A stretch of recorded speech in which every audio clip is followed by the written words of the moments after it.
दोस्तों जरा सोचिए, अगर कोई आपसे धीरे धीरे आपकी सोचने की शक्ति, आपकी याददाश्त, आपका ध्यान और यहाँ तक कि आपकी इंसानियत भी छीन रहा हो और आपको पता तक न चले। आप हर दिन उठते हैं, फ़ोन देखते हैं, न्यूज़ स्क्रॉल करते हैं, इंस्टाग्राम खोलते हैं और फिर वही पुराना दिन, वही स्ट्रेस, वही बेचैनी, वही थकान। लेकिन क्या आपने कभी रुके बिना गहराई से सोचा है कि ये सब आपके दिमाग के साथ क्या कर रहा है? एक समय था जब हम सुबह उठते ही सूरज की रोशनी में आंखें खोलते थे, पक्षियों की आवाज सुनते थे और अपने परिवार से बात करते थे। लेकिन अब हम सुबह उठते ही एक स्क्रीन देखते हैं और वही स्क्रीन हमें बताती है कि हम क्या सोचें, क्या खाएं, क्या पहनें और किससे प्यार करें। हमारे डिसीजंस, हमारे इमोशंस और यहाँ तक कि हमारे रिश्ते भी डिजिटल दुनिया के एल्गोरिदम से कंट्रोल हो रहे हैं। Social media, processed food, negative news, ये सब मिलके हमारे दिमाग को एक ऐसे जाल में फंसा रहे हैं जिससे बाहर निकलना मुश्किल होता जा रहा है। अंदर ही अंदर हम डिस्कनेक्ट होते जा रहे हैं, अपने आप से, अपने रिश्तों से और सबसे ज़्यादा अपने मन की शांति से। ये डिस्कनेक्शन हमें एंग्जाइटी देता है, फ्रस्ट्रेशन देता है और हमें ऐसा इंसान बना देता है जो हर चीज़ में बस जल्दी जल्दी चाहता है। Fast food, fast internet, fast dopamine. लेकिन इस तेज़ी में हम सबसे ज़रूरी चीज़ खो रहे हैं, क्लैरिटी। अब सवाल ये उठता है कि क्या वाकई हम इतने मजबूर हैं? क्या हमारी सोचने की शक्ति, हमारा ध्यान, हमारी खुशी, ये सब अब सिर्फ टेक्नोलॉजी और हैबिट्स के हाथों में है? या क्या अब भी हमारे पास कंट्रोल लेने का रास्ता है? कहानी यहीं से शुरू होती है, एक ऐसे सफ़र की जो हमें हमारे असली दिमाग से दोबारा जोड़ता है, जहां हम ये समझना शुरू करते हैं कि कैसे हमारी लाइफस्टाइल डिसीजंस, जैसे कि हम क्या खाते हैं, कितना सोते हैं, कितनी स्क्रीन देखते हैं और कितना समय अकेले अपने अंदर झांकने में लगाते हैं, हमारे ब्रेन को डिटॉक्स कर सकते हैं। ये सिर्फ एक दिमाग की सफाई नहीं है, ये एक सोल की सफाई है, जहां हम फिर से एम्पैथी महसूस करते हैं, ग्रैटिट्यूड को जीते हैं और छोटे छोटे डिसीजन से अपनी जिंदगी को दोबारा डिजाइन करते हैं। इमेजिन कीजिए एक ऐसी मॉर्निंग जहां आप चाय के साथ सूरज की रोशनी को ऑब्जॉर्व करते हैं, एक पीसफुल वॉक जहां आपका माइंड हर चीज को ऑब्जर्व करता है, जज नहीं करता, और एक रात जहां आप साउंड स्लीप में जाते हैं बिना किसी नोटिफिकेशन के डिस्टर्बेंस के। ये सब पॉसिबल है और इसका रास्ता यहीं से शुरू होता है। ये एक इनर रेवोल्यूशन है, एक आवाज जो कहती है कि बस बहुत हो गया, अब मैं कंट्रोल वापस लूंगा। तो अगर आप भी रेडी हैं अपनी सोच को रीसेट करने के लिए, अगर आप अपने दिमाग से उस धुंध को हटाना चाहते हैं जिससे क्लैरिटी गायब हो चुकी है, तो इस सफर में हमारे साथ जुड़िए, क्योंकि ये सिर्फ एक बुक समरी नहीं है, ये एक मिशन है खुद को दोबारा पाने का। और अगर आप हर दिन सिर्फ 1% बेटर बनना चाहते हैं, तो अभी सब्सक्राइब कीजिए हमारे यूट्यूब चैनल बुकपीडिया को। यहीं पर मिलेंगे आपको ऐसे ही माइंड शिफ्टिंग, लाइफ चेंजिंग किताबों के समरीज। अब समय है जागने का। Let's detox the mind together. Chapter 1, disconnection syndrome, a sad state of affairs. आपके अंदर कुछ तो है जो बदल गया है ना? पहले छोटी छोटी बातें दिल को छू जाया करती थीं। किसी का हाल पूछ लेना, एक कप चाय साथ में पी लेना, मम्मी का मुस्कुराकर खाना परोसना, ये सब बहुत कुछ लगता था। लेकिन अब जैसे दिल सुन्न हो गया है। लोगों की बातों में वो कनेक्शन नहीं रहा, आंखों में वो चमक नहीं रही और हमारे अपने अंदर जैसे कोई खोखलापन बैठ गया है। सोचिए, आप सोशल मीडिया पर स्क्रॉल कर रहे हैं। 1 मिनट में 4 लोगों की सक्सेस स्टोरीज देखी, 2 पॉलिटिकल फाइट्स पढ़ी और 3 अनजान लोगों के वेकेशन पोस्ट्स लाइक कर दिए। और फिर आपको ऐसा फील हुआ जैसे आपकी अपनी लाइफ कहीं पीछे छूट गई हो। एक हल्की सी जलन, एक थकावट और एक खामोश सा गिल्ट कि मेरी लाइफ इतनी डल क्यों लग रही है। ये कोई कोइंसिडेंस नहीं है, ये मॉडर्न लाइफ का वो जाल है जिसमें हम सब उलझ चुके हैं, बिना आवाज किए, बिना शोर किए। और सबसे बड़ा खतरा यह है कि हमें पता ही नहीं चलता कि हमारा दिमाग, हमारा माइंड कब इस केओस का हिस्सा बन चुका है। अब ध्यान दीजिए, जब हम डिस्कनेक्ट हो जाते हैं अपनी फीलिंग से, अपनी रिलेशनशिप से, अपनी प्रायोरिटीज से, तो उसका सबसे पहला असर हमारे सोचने के तरीके पर पड़ता है। हम रिएक्टिव बन जाते हैं।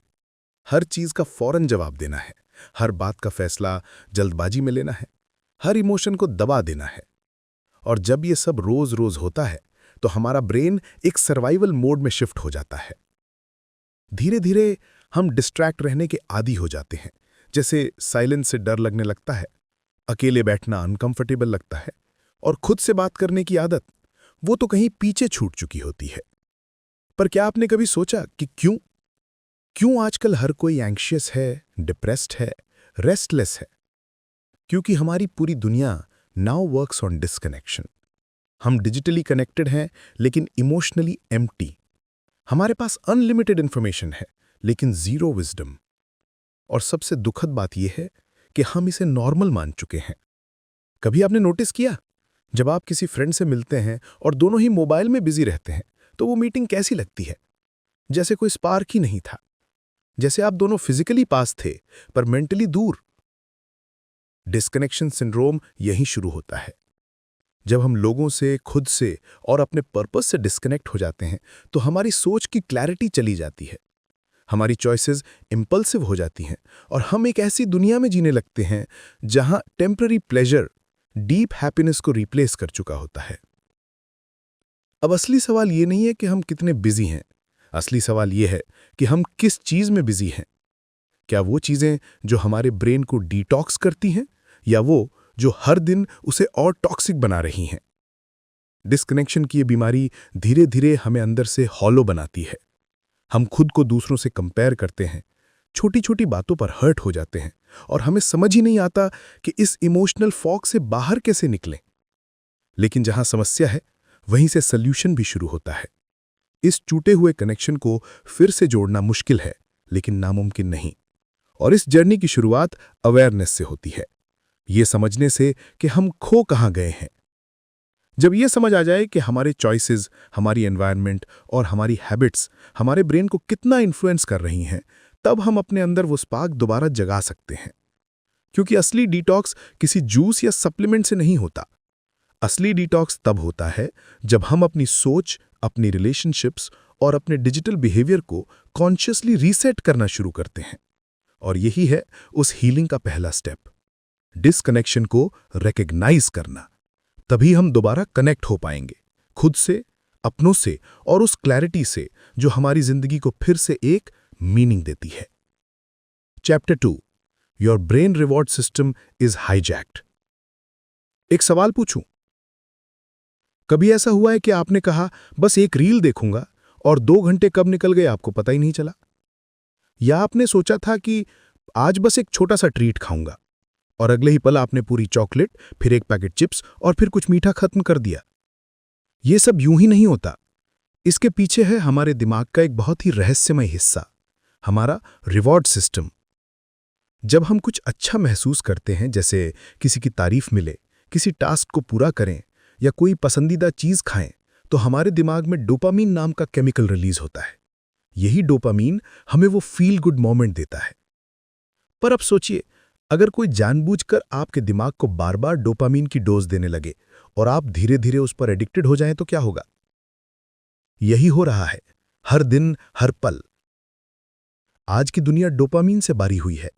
Fast food, fast likes, fast reply, fast entertainment, हर चीज डिजाइंड है, स्पेशली क्राफ्टेड है ताकि आपके दिमाग को बार बार रिवॉर्ड मिले। पर ये रिवॉर्ड्स रियल नहीं होते, ये टेम्पररी हाई होते हैं और ये हाई धीरे धीरे आपके ब्रेन के नेचुरल बैलेंस को हाईजैक कर लेता है।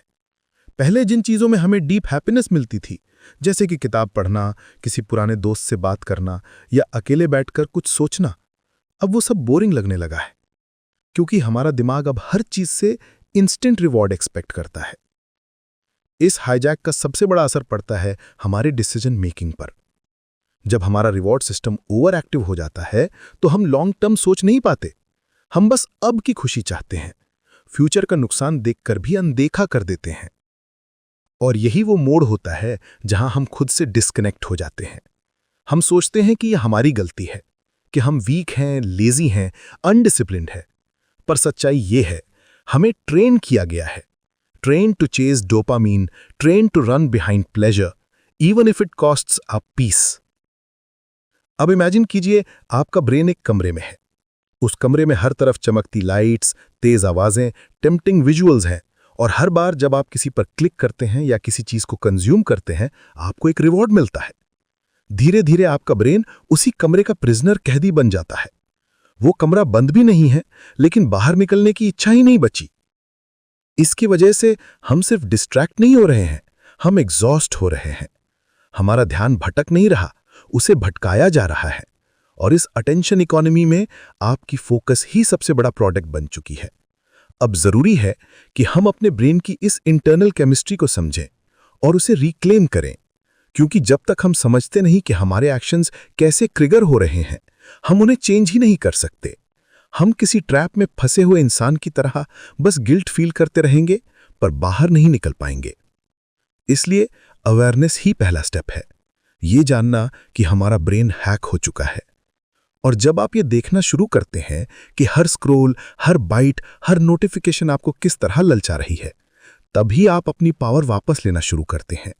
क्योंकि असली कंट्रोल डोपामिन की लहरों को पहचानने में है और फिर उन वेव्स को अपनी चॉइस से राइड करने में। और वहीं से शुरू होता है असली फ्रीडम का सफर। एक ऐसा ब्रेन जो फिर से क्लैरिटी महसूस करता है, पीस को प्रायोरिटी देता है और आपकी जिंदगी का डायरेक्शन आपके हाथों में सौंपता है। Chapter 3. Technology is making us less human. कभी गौर किया है, हम इंसानों ने टेक्नोलॉजी बनाई थी ताकि जिंदगी आसान हो सके। लेकिन आज जिंदगी इतनी तेज और उलझी हुई लगती है कि लगता है जैसे टेक्नोलॉजी ने हमें ही अपने कंट्रोल में ले लिया है। सुबह उठते ही मोबाइल की स्क्रीन हमारी आंखों के सामने होती है और रात को सोने से पहले भी वही आखिरी चीज होती है जिसे हम देखते हैं। नोटिफिकेशंस की आवाज अब हमारे दिल की धड़कनों जैसी हो गई है।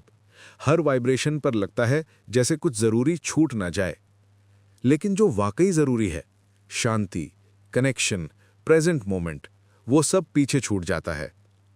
हम ऐसे दौर में जी रहे हैं जहां टेक्नोलॉजी हमारी अटेंशन को, हमारी इमोशंस को और सबसे बुरी बात हमारी इंसानियत को निगल रही है। सोचिए, जब आप किसी के साथ बैठे होते हैं और वो इंसान लगातार अपने फोन में डूबा रहता है तो कैसा लगता है? जैसे आप वहां हैं ही नहीं। और कभी खुद को उस जगह पर रखिए जब आप खुद किसी और के साथ होते हुए भी रील्स स्क्रॉल कर रहे होते हैं। तब क्या आप वाकई वहां होते हैं? टेक्नोलॉजी ने हमें कनेक्ट किया, लेकिन आयरॉनिकली इसी ने हमें सबसे ज्यादा डिस्कनेक्ट भी किया। अब हमारी कॉन्वर्जेशंस इमोजीज में होती हैं, फीलिंग्स टाइपिंग से एक्सप्रेस होती हैं और हमारी खुशियां लाइक्स और व्यूज के नंबरों से मापी जाती हैं। लेकिन असल दर्द वहां है जहां हम खुद को धीरे धीरे खोते जाते हैं। सोशल मीडिया पर एक परफेक्ट जिंदगी दिखाते दिखाते हम अपनी असली फीलिंग्स छुपा लेते हैं। हम कंपैरिजन की ऐसी रेस में दौड़ने लगते हैं जहां कोई फिनिश लाइन ही नहीं है। बस थकावट है, एंग्जाइटी है और एक खामोशी जो अंदर ही अंदर गूंजती रहती है। टेक्नोलॉजी का सबसे खतरनाक असर तब होता है जब ये हमारी सोचने की ताकत छीन लेती है। अब हमें सोचने का वक्त ही नहीं मिलता। हर सेकंड कुछ ना कुछ नया चाहिए, नई वीडियो, नया कंटेंट, नया एक्साइटमेंट, और इस तेजी में हम अपनी अटेंशन खो देते हैं। फोकस, पेशेंस, साइलेंस, ये सब क्वालिटीज अब आउटडेटेड लगने लगी हैं। लेकिन यहीं से इंसान के अंदर की क्रिएटिविटी, एम्पैथी और डेप्थ निकलती थी। हमने स्क्रीन के पीछे छुपकर जीना शुरू कर दिया है। अब फेस टू फेस बातचीत ऑकवर्ड लगती है, अनकंफर्टेबल लगती है, क्योंकि हमारी आदतें ही बदल गई हैं। लेकिन सबसे बड़ा सवाल यह है कि क्या यही आदतें हमारी पहचान बन जाएंगी? क्या हम टेक्नोलॉजी को एक टूल की तरह इस्तेमाल कर रहे हैं या वो हमें चला रही है? जरूरत है सेल्फ अवेयरनेस की, ये समझने की कि हम कब मशीनों से इंस्पायर्ड होकर मशीन जैसे जीने लगे हैं, और फिर धीरे धीरे हर दिन एक एक कदम पीछे लेकर रियल मोमेंट्स में लौटना होगा। क्योंकि इंसान बनने के लिए सबसे पहले इंसान से जुड़ना जरूरी है, और उस कनेक्शन का कोई डिजिटल शॉर्टकट नहीं होता। टेक्नोलॉजी पावरफुल है, लेकिन इंसान की प्रेजेंस उससे कहीं ज्यादा गहरी होती है। और जब हम अपनी इंसानियत को फिर से पकड़ते हैं, तब टेक्नोलॉजी एक गुलाम बनती है, मालिक नहीं। Chapter 4, empathy is the antidote. कभी किसी की आंखों में वो गहराई देखी है जो बिना शब्दों के भी बहुत कुछ कह जाती है। किसी का दुख जब आपके दिल को छू जाए और आप सिर्फ बोलने के लिए नहीं, महसूस करने के लिए खामोश हो जाएं, वही वही तो होती है एम्पैथी। लेकिन आज के समय में ये एम्पैथी खोती जा रही है, और ये कोई छोटी बात नहीं है। ये वो इमोशन है जो हमें इंसान बनाती है। अब जरा गौर कीजिए, जब हम किसी दुखी इंसान को देखते हैं तो हम सिंपैथी दिखाते हैं, बहुत बुरा हुआ तुम्हारे साथ, समझ सकता हूं। लेकिन एम्पैथी में कुछ और होता है। इसमें हम सामने वाले की जगह खुद को रखते हैं, उसकी तकलीफ को अपनी आत्मा से फील करते हैं, और यही कनेक्शन दिल से दिल को जोड़ता है। आज जब लोग एंजाइटी, डिप्रेशन और लोनलीनेस से जूझ रहे हैं, तो सबसे बड़ी कमी है किसी ऐसे की जो सच में समझे। कोई जो सिर्फ जवाब न दे, बल्कि सुन सके, महसूस कर सके और उस इंसान की तकलीफ को वैलिडेट कर सके।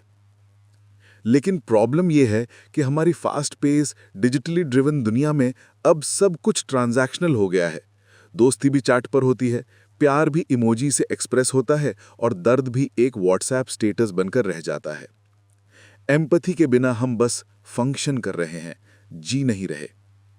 जब एम्पैथी मर जाती है तो जजमेंट पैदा होता है, क्रूरता आती है और रिलेशनशिप्स टूटने लगते हैं।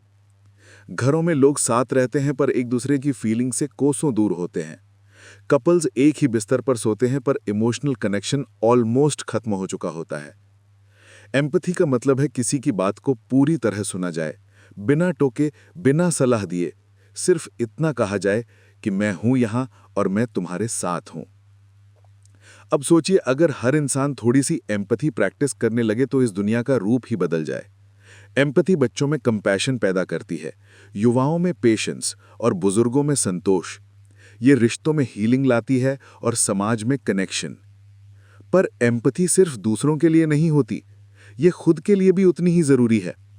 जब आप अपनी गलतियों को माफ करना सीखते हैं, जब आप अपने अंदर चल रहे तूफान को समझने लगते हैं, तो आप खुद से कनेक्ट होते हैं। और यही कनेक्शन जो हम खुद से बनाते हैं, वही बाहर की दुनिया को भी बदलता है। एम्पैथी सीखने की चीज नहीं, जागने की चीज है। ये हमारे अंदर पहले से मौजूद है, बस वो आवाज दब गई है डिस्ट्रैक्शन, ईगो और स्ट्रेस के शोर में। तो अगर आप इस टूटती दुनिया को जोड़ना चाहते हैं, तो एम्पैथी को फिर से जिंदा कीजिए। आंखों से आंखों में देखिए, बिना जज किए सुनिए, और जब कोई गलत भी हो तब भी उसे समझने की कोशिश कीजिए, क्योंकि शायद किसी की जिंदगी में आप ही वो इंसान बने जो सच में महसूस करता है। Chapter 5 nutrition impacts brain function. कभी आपने सोचा है कि जो खाना आप अपनी प्लेट में रोज भरते हैं, वो सिर्फ आपके शरीर को नहीं, आपके दिमाग को भी आकार दे रहा है? हाँ, ये सिर्फ पेट भरने की बात नहीं है। ये उस फ्यूल की बात है जो आपके ब्रेन को चलाता है, जो आपकी सोच को साफ करता है और जो आपकी इमोशंस को कंट्रोल में रखता है। लेकिन दुख की बात यह है कि आज के दौर में हम खाना नहीं खा रहे, हम स्लोली खुद को पॉइजन कर रहे हैं, और वो भी अपनी पसंद से, अपनी आदत से। चलिए एक सच्चाई से शुरुआत करते हैं। Processed food, sugary snacks, oily fast food, ये सब कुछ डिजाइंड है, एडिक्टिव बनाए गए हैं ताकि आपके टेस्ट बड्स खुश हो जाएं, लेकिन आपका दिमाग धीरे धीरे सुन्न पड़ जाए। हर बार जब हम जंक फूड खाते हैं तो सिर्फ मोटापा नहीं बढ़ता, हमारे सोचने की ताकत, ध्यान लगाने की क्षमता और इमोशनल बैलेंस भी गिरने लगता है। ब्रेन इन्फ्लेमेशन, सूजन बढ़ने लगती है, और ये इन्फ्लेमेशन हमारे डिसीजंस को इम्पल्सिव बनाती है, हमारे मूड को अनस्टेबल करती है और हमें एंग्जाइटी और डिप्रेशन की ओर खींचती है।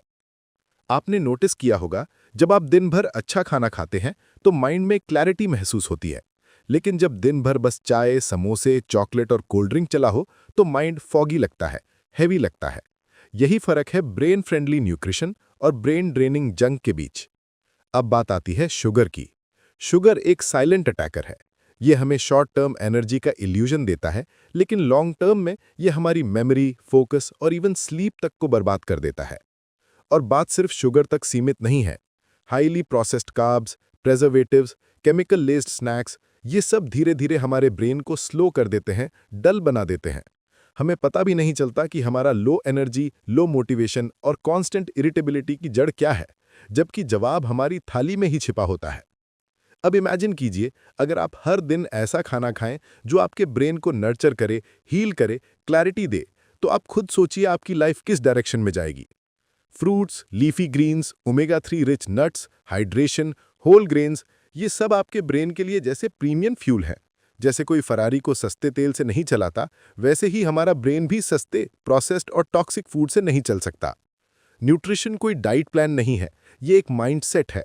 जब आप खाना सिर्फ जीने के लिए नहीं, बुद्धिमानी से सोचने के लिए खाते हैं, तब आपके डिसीजंस बदलते हैं, आपका फोकस शार्प होता है और आपकी इमोशनल लाइफ भी स्टेबल होती है। हमें ये समझना होगा कि हमारा ब्रेन प्लास्टिक है, मतलब वो खुद को बदल सकता है, हील कर सकता है, लेकिन तभी जब हम उसे सही एनवायरनमेंट दें, और वो एनवायरनमेंट शुरू होता है हमारी किचन से। आपका अगला मील सिर्फ एक खाना नहीं होगा, वो एक मैसेज होगा आपके ब्रेन को, या तो कंफ्यूजन की ओर या क्लैरिटी की ओर। फैसला आपका है, आप अपने दिमाग को क्या खिला रहे हैं, टॉक्सिक क्रेविंग्स या माइंडफुल नरिशमेंट, क्योंकि जैसा खाना वैसा मन, और जैसा मन वैसी पूरी जिंदगी। Chapter 6, sleep is brain medicine. कभी ऐसा लगा है कि आप पूरा दिन कुछ किए बिना ही थक गए हैं, आंखें भारी हैं, मन चिड़चिड़ा है और दिमाग जैसे काम करने से मना कर रहा है? तो रुकिए, ये थकान सिर्फ काम की नहीं है, ये नींद की कमी की सजा है। हमारी इस 24/7 भागती दौड़ती जिंदगी में नींद अब एक लग्जरी बन चुकी है। ऐसा लगता है जैसे सोना समय की बर्बादी है, अभी तो हासिल करना है, नींद तो सक्सेस के बाद लेंगे। लेकिन हकीकत में जो नींद को सैक्रिफाइस करता है, वो अपनी क्लैरिटी, क्रिएटिविटी और इमोशनल स्टेबिलिटी की बलि देता है। नींद कोई पैसिव एक्टिविटी नहीं है, ये वो समय है जब हमारा दिमाग गहराई से डिटॉक्स करता है। जब हम सोते हैं तो हमारा ब्रेन लिटरली खुद को साफ करता है, वेस्ट टॉक्सिन्स को फ्लश करता है, डैमेज्ड सेल्स को रिपेयर करता है और पूरे दिन की जानकारी को प्रोसेस करके मेमोरीज में बदलता है। अब जरा सोचिए, जब आप अच्छी गहरी नींद लेते हैं तो अगली सुबह कैसा लगता है? मन शांत, सोच स्पष्ट, एनर्जी हाई। लेकिन जब नींद पूरी नहीं होती तो हर छोटी बात पे गुस्सा आता है, डिसीजन मेकिंग गड़बड़ होती है और दिमाग जैसे धुंध में घिर जाता है। स्लीप डेप्रिवेशन यानी नींद की कमी सिर्फ थकान नहीं लाता, यह आपके इम्यून सिस्टम को कमजोर करता है, ब्लड प्रेशर बढ़ाता है और आपकी इमोशनल रेजिलियंस को गिराता है। जब आप सोते नहीं हैं तो आपका brain fight and flight mode में चला जाता है। आप हर चीज को थ्रेट की तरह परसीव करते हैं, मतलब जरा सी बात में डर, जरा सी देर में फ्रस्ट्रेशन। और सबसे चौंकाने वाली बात, कम नींद आपके क्रेविंग्स को बढ़ाती है। जब आप पूरी नींद नहीं लेते तो आपका ब्रेन ज्यादा शुगरी, फैटी और अनहेल्दी फूड चाहता है, यानी poor sleep to poor food choices to poor brain health. अब सोचिए, अगर कोई पिल होती जो आपकी मेमोरी बढ़ाए, फोकस शार्प करे, मूड बेहतर करे और बॉडी हील करे, तो आप उसे रोज लेते ना? Well, that pill is called sleep. बिल्कुल फ्री है, कोई साइड इफेक्ट नहीं, लेकिन कंडीशन यह है कि आप उसे प्रायोरिटी दें। एक अच्छी नींद के लिए जरूरी है रात को स्क्रीन से दूरी, सोने का फिक्स शेड्यूल, डार्क और कूल बेडरूम एनवायरनमेंट और सबसे जरूरी, माइंड को शांत करना। दिन भर की भागदौड़ के बाद जब हम बिना स्ट्रेस के सोते हैं तो नींद एक मेडिसिन की तरह काम करती है, क्योंकि दिन भर का हसल तभी फल देता है जब रात की नींद हमें रिस्टोर करती है। नींद कोई कमजोरी नहीं है, ये तो सुपर पावर है। और जो इंसान अपनी नींद को डिसिप्लिन बना लेता है, वो सिर्फ स्ट्रांग नहीं, अनस्टॉपेबल बन जाता है। तो अगली बार जब आप सोचें कि अभी नहीं सोऊंगा, थोड़ी और प्रोडक्टिविटी चाहिए, तो खुद से एक सवाल पूछिए, क्या मैं सच में प्रोडक्टिव बन रहा हूं या खुद को धीरे धीरे खो रहा हूं? क्योंकि आपकी क्लैरिटी, आपके डिसीजंस, आपकी सोच, सब कुछ शुरू होता है एक गहरी और सुकून भरी नींद से। Chapter 7, mindfulness reconnects you. कभी ऐसा लगा है कि आप किसी भी चीज में पूरी तरह मौजूद ही नहीं है? शरीर यहां है लेकिन मन कहीं और। कोई आपसे बात कर रहा है लेकिन आपका ध्यान मोबाइल पर है। आप खाना खा रहे हैं लेकिन टेस्ट महसूस ही नहीं हो रहा। किसी खूबसूरत पल में खड़े हैं लेकिन दिमाग में कोई पुरानी उलझन या आने वाले कल की चिंता चल रही है। हम में से बहुत से लोग इसी हालत में जी रहे हैं, जैसे जीते हुए भी हम जी नहीं रहे। हमारी जिंदगी मल्टीटास्किंग, नॉइज और डिस्ट्रैक्शन से भर चुकी है, और इस लगातार भागती दौड़ती दुनिया में हमने सबसे जरूरी चीज खो दी है, माइंडफुलनेस। माइंडफुलनेस का मतलब है पूरी तरह प्रेजेंट होना, इस पल में पूरी अवेयरनेस के साथ। कोई जजमेंट नहीं, कोई कंपैरिजन नहीं, सिर्फ होना। लेकिन आज का इंसान हर पल कुछ ना कुछ एस्केप कर रहा है, अनकंफर्टेबल इमोशन से, साइलेंस से, बोर्डम से। और माइंड को इतना ऑक्यूपाइड रखा है कि वो एक पल भी खामोश रहना भूल गया है। जब हम माइंडफुल नहीं होते तो हम डिस्कनेक्ट हो जाते हैं अपने शरीर से, अपनी इमोशन से और सबसे बढ़कर अपने अंदर के सच से। हम डिसीजंस लेते हैं लेकिन वो रिएक्शंस बन जाते हैं। हम बात करते हैं लेकिन मीनिंग खो जाता है। हम देख रहे होते हैं लेकिन महसूस नहीं कर रहे होते। और धीरे धीरे हमारा माइंड एक ऑटो पायलट मोड में चलने लगता है। माइंडफुलनेस वो स्विच है जो उस ऑटो पायलट को बंद करता है और हमें वापस होश में लाता है। जब आप कॉन्शियसली सांस लेते हैं, ध्यान से कोई आवाज़ सुनते हैं, खाना खाते हुए हर बाइट को महसूस करते हैं, तो आप अपनी अटेंशन वापस क्लेम करते हैं। और यही अटेंशन है जो आपकी क्लैरिटी, आपकी क्रिएटिविटी और आपकी इमोशनल हीलिंग की चाबी है। माइंडफुलनेस कोई बड़ी प्रैक्टिस नहीं है, ये हर दिन के छोटे छोटे पलों को पूरी तरह जीने का नाम है। जब आप सुबह की चाय पीते हुए सिर्फ उस चाय की गर्माहट को महसूस करें, जब आप किसी अपने की बात सुनते हुए अपना फ़ोन साइड में रख दें, या जब आप वॉक करते हुए हर कदम की थाप को सुने, तब आप माइंडफुलनेस को जी रहे होते हैं। ये प्रैक्टिस आपके माइंड की भीड़ को शांत करती है।